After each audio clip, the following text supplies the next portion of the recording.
খালেদা জিয়ার মুক্তির দাবিতে নতুন কর্মসূচি ঘোষণা করেছে বিএনপি। আগামী শনিবার ঢাকায়, 1 জুলাই সারা দেশের মহানগরে এবং 3 জুলাই জেলা শহরে সমাবেশ করবে দলটি। নয়াপল্টনে যৌথ সভা শেষে এই কর্মসূচি ঘোষণা করেন বিএনপি মহাসচিব মির্জা ফখরুল ইসলাম আলমগীর। সংকটাপন্ন খালেদা জিয়ার যে কোনো সময় প্রাণহানি হতে পারে বলেও আশঙ্কা প্রকাশ করেন তিনি। নগদের কাছে সব গ্রাহকই প্রিয়, তাই তো সারা দেশে ক্যাশ আউট চার্জ সবচেয়ে কম। দেশের চলমান রাজনীতি ও দলের ভবিষ্যৎ পরিকল্পনা নিয়ে নয়াপল্টন কেন্দ্রীয় কার্যালয়ে যৌথ সভা করে বিএনপি, যেখানে দলের স্থায়ী কমিটির সদস্য, ভাইস চেয়ারম্যান, যুগ্ম মহাসচিব সহ বিভিন্ন অঙ্গ ও সহযোগী সংগঠনের শীর্ষ নেতারা অংশ নেন।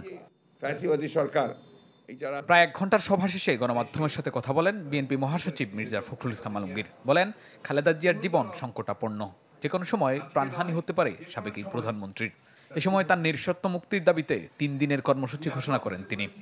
দীর্ঘকাল ধরে অনেক জটিল রোগে তিনি আক্রান্ত এবং এই রোগ, তার জটিলতা এমন একটা জায়গায় উপস্থিত হয়েছে যে কোনো সময় তার জীবনহানি হতে পারে। 29 জুন দেশনেত্রী বেগম খালেদা জিয়ার নিঃশর্ত মুক্তির দাবিতে নয়াপল্টন অফিসের সামনে সমাবেশ অনুষ্ঠিত হবে। 1 জুলাই মহানগরগুলোতে এই সমাবেশ, দেশনেত্রীর মুক্তির দাবিতে সমাবেশ অনুষ্ঠিত হবে। এরপরে হচ্ছে 3 তারিখে সারা দেশের জেলা সদরগুলোতে তার মুক্তির দাবিতে সমাবেশ অনুষ্ঠিত হবে। এমন মামলায় অন্যরা জামিন পেয়ে মন্ত্রী হলেও খালেদা জিয়াকে মুক্তি দেওয়া হচ্ছে না অভিযোগ করে জনগণকে সঙ্গে নিয়ে বিএনপি চেয়ারপারসনের মুক্তির আন্দোলন আরো জোরদার করা হবে বলেও হুঁশিয়ারি দেন মির্জা ফখরুল।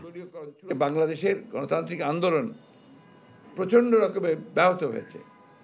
আমরা বিশ্বাস করি যে দেশনেত্রী বেগম খালেদা জিয়া আজকে যদি সামনে আসতে পারেন, তাহলে এই যে ফ্যাসিবাদী সরকার, এই যারা আজকে জোর করে ক্ষমতা দখল করে বসে আছে সম্পূর্ণ বেআইনিভাবে, সংবিধান বিরোধীভাবে, তাদের পক্ষে ক্ষমতায় থাকা সম্ভব হবে না।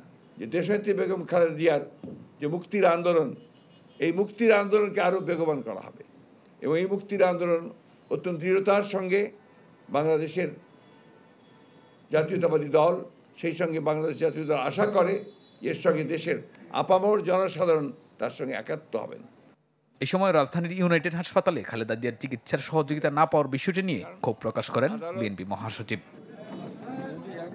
শাহনেওয়াজ বাবলু, চ্যানেল 24, ঢাকা।